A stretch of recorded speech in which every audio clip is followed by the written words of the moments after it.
And Marie thinks that she's coming back next season, but she just continues proving otherwise.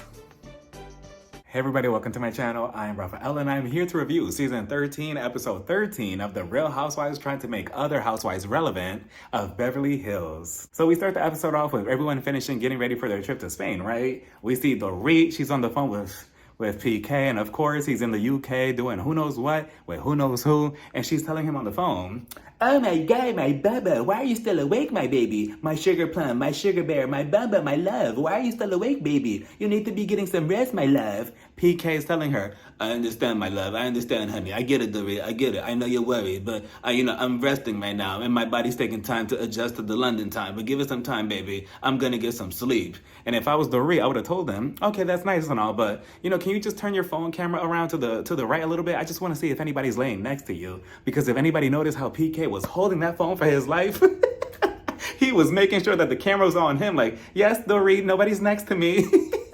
What are you hiding, PK? So then we see Crystal. Then we see Sutton at her house with Abby and, her assistant. And they have a very interesting relationship. All I'm going to say is it couldn't be me, because as she's going through her closet, she's like, "La, la, la, la, la. What is this? A plastic hanger? Abby, what is this? You know I don't like this. You know I don't like plastic hangers." "Okay, then shove it up your ass. Like, what do you want me to do about it?" So she tells Abby, "Abby, I don't want you taking it personal that you can't come with me on this trip, but I am taking Merce." So I'm thinking that Merce is another personal assistant or a glam squad member or somebody else, right? She tells him, "Can you go pick him up?" He's standing there looking at her like, okay. So then he walks away. He comes back with a Ziploc bag with some very suspicious white substance inside it, right? So she's like, "Thank you for bringing Merce." And I'm looking at this infamous Merce like, I don't know, Sutton. I don't know if you want to bring this Merce to the airport, because those dogs might attack you, or TSA might ask you, "Excuse me, ma'am, what's with the white substance inside the plastic bag? What is this?" And your answer to, "Oh, it's just my friend Merce." I don't think that that's going to cut it. So if anything, maybe Merce could make his way over to Spain differently, maybe through Uber or something, or like a boat, but not through plane. But so everyone starts arriving at the airport, and first we have Erika, Crystal, and Anne-Marie. I was shocked to see Anne-Marie and Crystal hugging so soon, especially after their fight from last week. So off they go to Spain. We see them on the plane. Dorit, she's walking around first class wearing $2,000 worth of pajamas. Chanel pajamas, right? Crystal, on the other hand, she knows how to use this because she also has her pajamas on, but she bought them on clearance from TJ Maxx. So eventually they make it to Spain, and she has a sprinter ran waiting for them. She wants to play a game where she asks a bunch of questions about herself and you're supposed to know the answer. Surprisingly, her bestie Garcelle didn't know a thing about her, but who did? Erika Jayne. Erika Jayne knew every single detail about this woman's life, to the point where it almost came off as stalkerish. I'm like, okay, Monica Garcia from the Housewives of Salt Lake City, like, were you also driving around Sutton's house trying to get information, Erika? Because she knew everything. I mean, she knew her cat's name, her dad's name, her car that she drove. She knew when she went to sleep the night before. She knew what middle school she went to, where she graduated. She knew her social security number. Like, it was crazy. I'm like, Erika, tone it down a little bit. Like, pretend like you don't know. But she ends up winning, and Garcelle is like, "Okay, so what did she win?" Sutton is like, "She wins a crown." Garcelle is like, "Ooh, from Dolce & Gabbana?" "No, from my store." Oh. Garcelle kills me with those, oh. But eventually they make it to the Airbnb, aka the Villa Catalina, and it looks pretty from what I'm seeing. It's kind of creepy, but it looks pretty. The host says her name is Zoe. And honestly, before she even told us that the whole house was haunted, I could tell just by looking at her, because she greeted them like this. "Hey everybody, welcome to the Villa Catalina." And I'm like, yeah, I'm gonna get back on the sprinter ran and go. Like, it's okay. I'll see everybody at the reunion, because this is getting spooky, right? She starts telling them that the house is haunted, and Erika in the confessional was like, "I knew it. I can smell spirits. I can smell ghosts." But she couldn't smell the illegal activity that her ex-husband Tom was doing, huh? Priorities, Erika. So then Anne-Marie in the confessional was like, "Oh no, I see what happens to the black characters in horror movies. I'm not doing this," because the ongoing joke is that in horror movies, usually the black characters die off first. So Garcelle in her confessional was like, "Well, I mean, if it has to happen between me and her, I'd rather Anne-Marie go first." Garcelle had me laughing this entire episode. But Sutton, like, did you not read the description? Did they not put anything in the summary like, hey, you might catch your exorcist or something if you come stay here? Like, you know, if not, then I'm suing because I'm not going to Spain and then coming back to America with a demon inside me. Next thing you know, I'm walking backwards, you know, down the steps. I'm breaking my spine. My eyeballs are turning white. You know, I have an exorcist now, and now all the dishes are shaking. I'm the next plot in the next Conjuring movie. Like, no, like, you could keep that. You know, I lived in places where it's haunted and it, you know, let's not talk about it before the lights start flickering and then I can't record anything. But no, absolutely not. I am not doing that. I shall be sleeping in the Sprinter van. So they start looking through all the spooky rooms, and Crystal had the best room in my opinion. Production probably went up to her and told her, you'll get the best room in the house if you get activated tonight and you give us some good footage. You haven't given us anything this whole entire season. You might not be back next season. And boom, that's how she probably got it. So then we see Kyle in her room with Dorit. She's unpacking. Dorit is rummaging through her clothes and she's like, oh my God, Kyle, what is this? I've never seen you wear such revealing clothes, my baby. What is this? It's like I don't even know you anymore, Kyle. And I'm like, Dorit, calm down. This is typical behavior. After a breakup, sometimes your morals go right out the window and, you know, you want to dress a little sleazier and maybe get a nasty bob cut. Imagine Kyle with a nasty bob cut though. Interesting. But then we see like the Real Housewives of Barcelona. They come in the house. I'm like, who is this? But it's everybody's glam team. But I mean, it looks like a whole baseball team. I'm like, it's 1, 2, 3. It's like 16 people. I'm like, damn. You know, I can't relate because when I go on vacation, I don't need a glam team. You know, this is all natural. Look at the material. We see Garcelle, she's getting ready for a dinner, I believe. She looks so beautiful in this dress. She looks really nice. She starts telling her glam team as somebody who's Haitian, she doesn't like that the house is haunted because she does believe in ghosts, spirits, and witchcraft. And I'm not Haitian, but I believe in all of that too. She also goes on to say that she's heard stories of people transforming into animals because of those reasons. And I've heard the same stories too. Not too long ago, I was on TikTok and people were sharing similar stories about this and it was very spooky. I've heard stories myself. So everybody reunites outside. We see Erika. She has on her pajamas with the crown that she won on the Sprinter van. That's not Dolce & Gabbana. And they're all waiting. They're all looking cute, right? They're waiting on Kyle, who's taking forever. And after like 5 hours, she finally comes out dressed like a flamingo dancer. I thought for a second she was going to say, I'm ready to divorce Mauricio. Olay. But she did look pretty though. I love the dress. She looks nice. So as they're waiting, we see the chef. His name is Storm.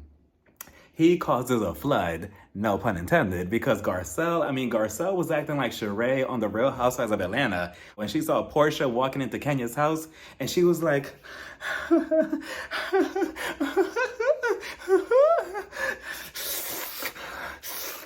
that was Garcelle.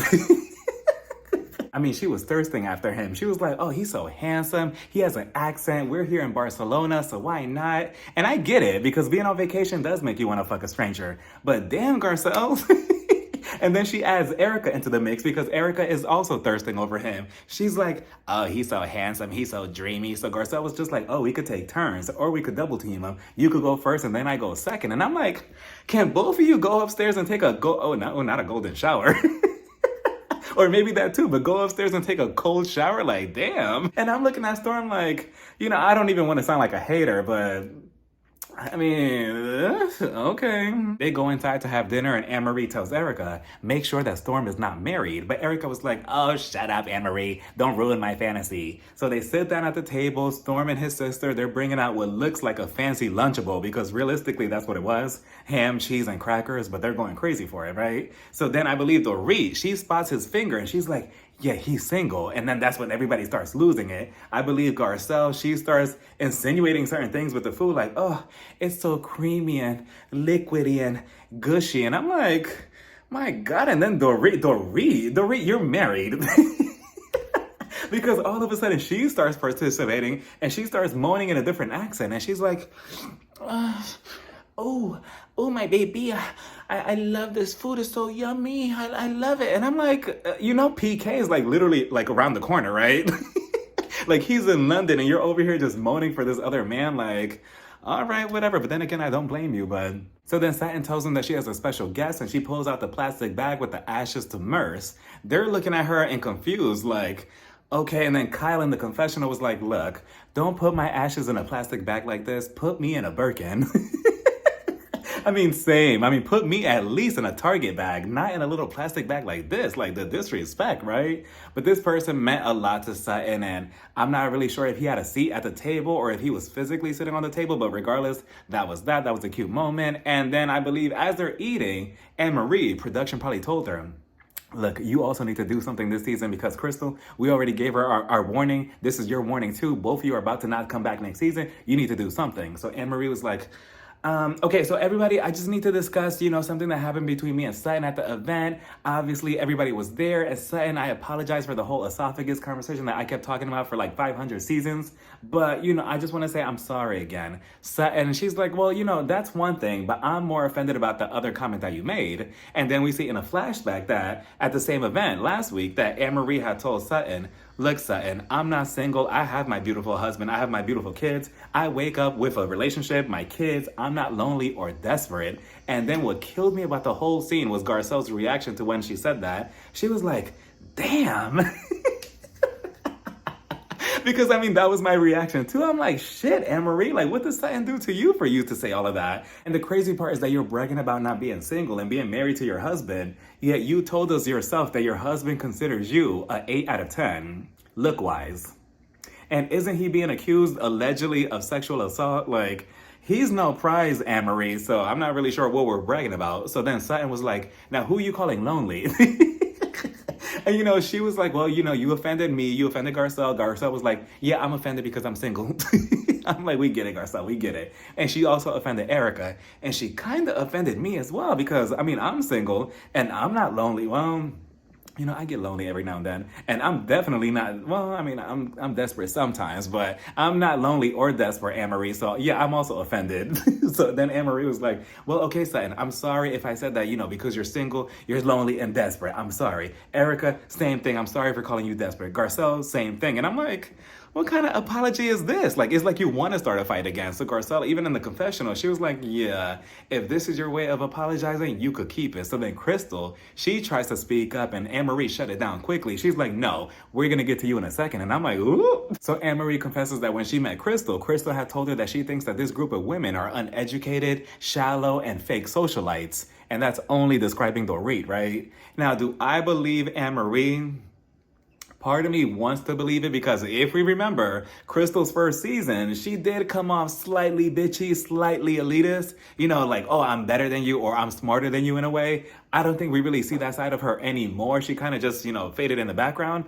But then the other part of me is looking at Anne-Marie like, well, your word is not trustable either because you literally just told Crystal last week, well, you accused Sutton of having an eating disorder when that came out of your mouth. So who knows if you're lying? It's easy to make that assumption of Crystal if you watch her first season. So, and I don't think that Crystal is dumb at all to go up to you, a stranger that she just met, and say, hey, this group of women who I film a reality TV show with are this, and this, and then have the possibility of a stranger leaking that information and then putting a target on her back. I just don't see her doing such a thing, so I don't know. And then do I personally think that Crystal feels that way deep down inside about this group? I do think that she feels like that about Dorit, and rightfully so, because then Dorit in the confessional was like, wow, really uneducated? Okay, child bride. And I'm not familiar with the term child bride, but I did see the backlash that Dorit was getting online from calling Crystal this. And from what I got from it is that it's a negative stereotype in Asian culture, in a couple cultures, where you're forced to get married underage to an older person. So Dorit was basically poking fun of Crystal and her marriage to Rob because of their age gap. They got married when she was 25 and he was 45. So that's that. And Dorit, honestly, what do we expect? Because look at the conversation that she continues having with Garcelle over and over and over, and it's like talking in circles. So this is shocking, but it's not shocking at the same time that she says another ignorant thing like this. And I'm pretty sure if Crystal and her have this discussion at the reunion later on today, actually, it's gonna be like, oh, okay, but it's just gonna be like talking in circles because look at what we saw with her and Garcelle. It's not going to go anywhere. She's not going to learn. She's already comfortable being in her own bubble. And I'm guessing she was poking fun of the whole age gap situation, which to me personally, I've said it before, that I do think that Crystal and her relationship that she has with her husband, Rob, is creepy. It is creepy to me. I don't like the age gap. I don't like that, I don't believe in the whole, how she met him when she was like, 20, 24 or whatever. and he was in his late 40s. He was like 45. Like, I just don't understand what a man in power at that. You know, he made The Lion King. What would you want with a young 20-year-old? Like, nobody really knows themselves at 20, like, let alone 22, 23. Like, why would you want to get married to somebody like that? Like, wouldn't you want to be with somebody in your age bracket or at least somewhere close to it? Like, and that goes for anybody on this cast. I'm not familiar with everybody's ages with their marriages or their marriages that they used to have. I think that Erika was very young when she got with Tom. I also think that's weird. She got with him for money, clearly. Allegedly, at least that's what I think. I think that Dorit got with PK for the same reason. I'm not sure what their age gap is, but... And Kyle, you know, I think that she was married before Mauricio. I'm not really sure the age gap with that, but I also find that weird. I find any type of age gap like that very strange and very creepy in my opinion. And on top of that, earlier this season, when they were having a conversation with Crystal's brother, Rob had told him, oh, if you do bring a 20-year-old home, because he is 40 himself, if you do bring a 20-year-old home, just make sure that she's mature. And I just do think that that's creepy. I do think that Rob is creepy for saying stuff like that. Garcelle asked Dorit, so wait, Dorit, I mean, not Dorit, Crystal, do you actually think that we're all, you know, uneducated and unsocialized and like all of that? She was like, wow, I'm offended that you would even ask me that. But you didn't answer the question. She was like, no, I don't think that. I would never think that. I would never say that. And I mean, you may not say it, but you may feel it, you know, about Dorit. And Marie was just like, you know what? Yeah, you're like this. You're like this. You talk about everybody. You do think that you're above everybody. And then she pulled out Sutton's name 'em, except she made it the Crystal version because she started telling Anne-Marie, okay, give me an example, another example, give me an example, give me another example, another example, give me an example, another example, give me an example. And Anne-Marie, she's trying to keep up with her like, oh, this one, oh, and this one, oh, and that one, another example. Okay, I got this one, another example. Give me another one. No, but this one. I'm like, what is going on? But I have never seen Crystal get so out of character like that. I'm like, wow, you know, I mean, better late than never, right? I guess she might have secured her diamond for next season. Maybe. We'll see how the reunion goes. But, you know, and then Anne-Marie, she had the nerve to tell Crystal, you know what, Crystal, you need to thank me. And Crystal was just like, for what? For making your ass relevant and giving you something to talk about. You know, she was probably upstairs in her haunted, spooky room, practicing the entire, you know, afternoon. Like, okay, me and Crystal are gonna get into it, and I'm gonna tell her, you know, you need to thank me for making your ass relevant. Oh, it's gonna be so iconic. Everybody's gonna love me on Twitter. Meanwhile, nobody's a fan of Anne-Marie, but Anne-Marie, you have some nerve. If that's the case, you need to thank Sutton's esophagus for making you relevant, because if it wasn't for Sutton or her esophagus, we wouldn't even know you. We still don't know you. So that is crazy. How are two irrelevant housewives having a conversation about who's relevant? The nerve and the audacity, but that was that. The whole dinner was ruined. Kyle, she got up with her flamingo dress. She was like, you know what? Fuck this. I'm going upstairs to call my baby Mauricio, and I'm going upstairs, and she stormed out.